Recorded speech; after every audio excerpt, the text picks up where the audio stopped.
obviously had terrific games as well, but I told our guys, it's a long season.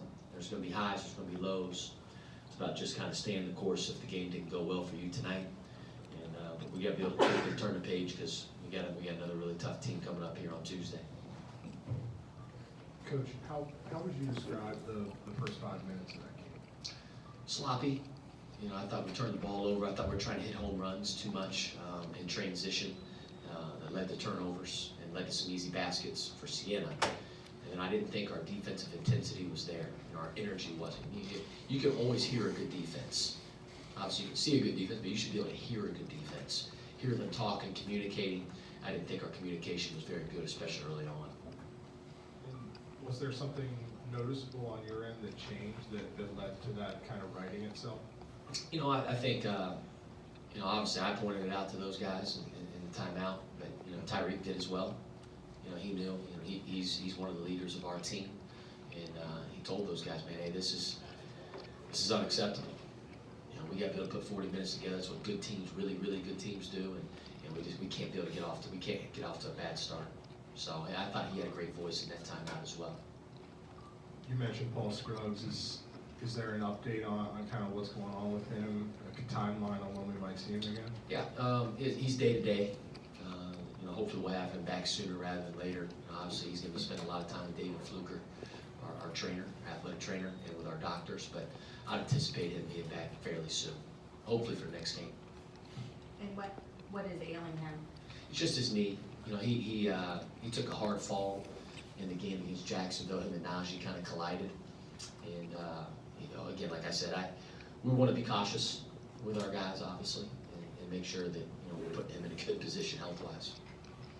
Zach Fremantle came to college and has been able to step in. I know it's not flawless through 2 games, but where has he developed the most since he arrived before Spain? I think he's a tremendous offensive player, and I probably have more confidence in Zach offensively than he does.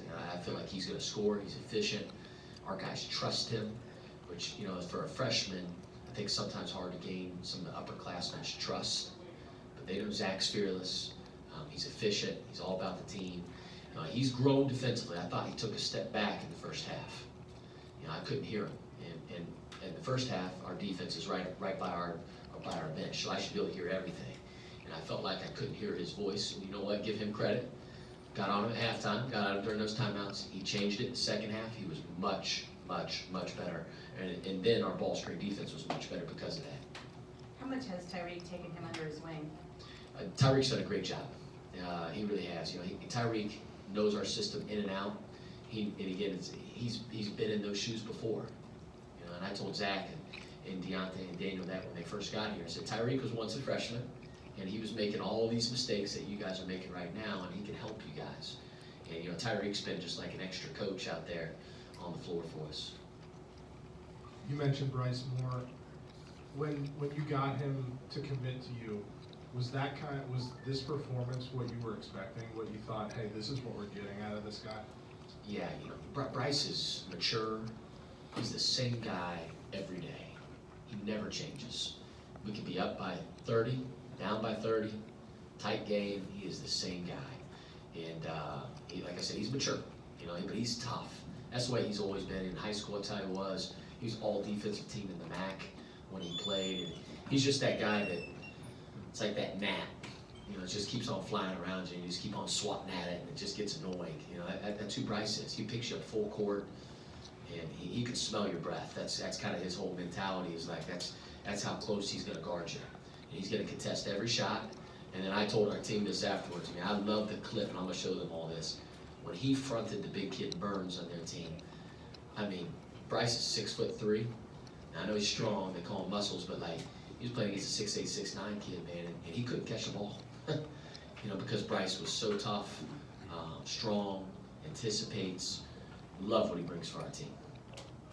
And we've talked a lot about shot selection through the exhibition and the opener. What were your thoughts tonight? Did you take a step in the right direction there? Yeah, I think there were a couple shots that were probably pretty quick for us, but I thought it was better tonight than it was against Jacksonville and against Indianapolis. We got to continue to grow in that area. and continue to understand where our strengths are. But I look at the stat sheet. We took 19 threes, I didn't think all of them were the right ones, but we did get to the line 31 times, and we got to make more free throws. It's a slight improvement from where we were previously, right? Now we're shooting 67% from the free throw line. Hopefully that's more 75 plus here soon, but I do like us getting to the line. And again, you look at Tyreek, I mean, a lot of teams aren't going to have answers for him. I mean, he is a beast around the rim. He makes the right plays. He'll pass the ball out. We're going to play through him. Travis, the way you ended the first half, did that set the table for the second? Because they cut it to 5, and then you really executed well, I thought. Yeah, I thought our execution was really good at the end of the second half. You know, in college basketball, especially with a 30-second shot clock now, you can go for 2-for-1s, Andy, and I think there was 51 or 52 seconds left on the clock, and they were at the free throw line, and we ran our 21 series, which is 2-for-1, and we got Najee fouled, right? So then he went to the line, made 2 free throws, and we came back and got a stop, and then we got a bucket at the end. Now Najee should take a shot with 11 seconds left in the half, right? And that's on me. I gotta help him understand that even better. And we ended up going on a 4-0 run there at the very end. We got an extra offensive possession, which I thought was big, and those guys executed it well. You mentioned Bryce Moore's impact on the game. I mean, yeah, he was a +22. I mean, he was your best player by far, plus player. What do you take? Yeah, I think, like I said earlier, I think he is an elite defender. He's tough. He's all about the team. He can shoot the ball. He got to the line a lot tonight as well. I think he's getting more comfortable. You know, it's hard, Andy, when you take a full season off of college basketball from games and practice in the second semester at Western Michigan.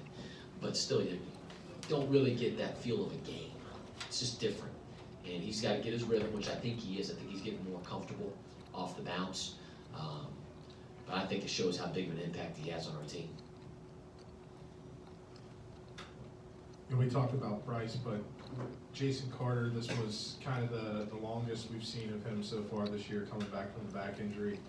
What did you think of the way he played tonight, got involved? I thought he did some good things. You know, he plays really hard.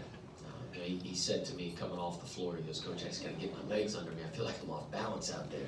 Keep on falling." And I told him it's just a time. Just got to get the rust off.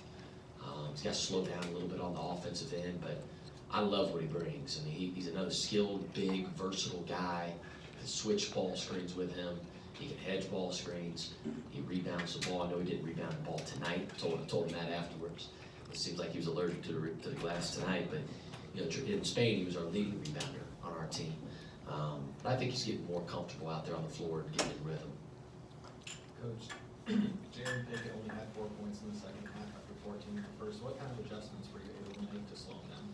I think it starts with our ball screen defense. You know, in the first half, one time, our guys didn't get matched up. And so I told those guys, call the timeout. It's like, hey, their best player, there was nobody within 5 feet in a Xavier jersey around him. How does that happen? That can't happen. And I thought our guys responded. Our ball screen defense was much better in the second half than it was in the first half, and I thought that got him a little bit loose. He made a couple tough ones, which he can do. He's a really, really good player. But I thought Bryce and Najee, specifically Bryce, did a really good job on him in the second half. Last thing, we noticed that Kiki got the boot off today. Is there any progress? Do we think he might start practicing here soon? There's definitely progress, Adam. I think it feels a lot better. You know, we the doctors and Dave are dealing with him every single day to rehab. We've gotten other MRIs and X-rays to make sure it's healing the correct way, which it is.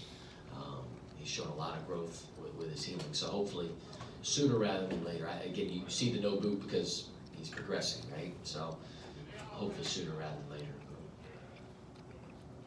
Thank you.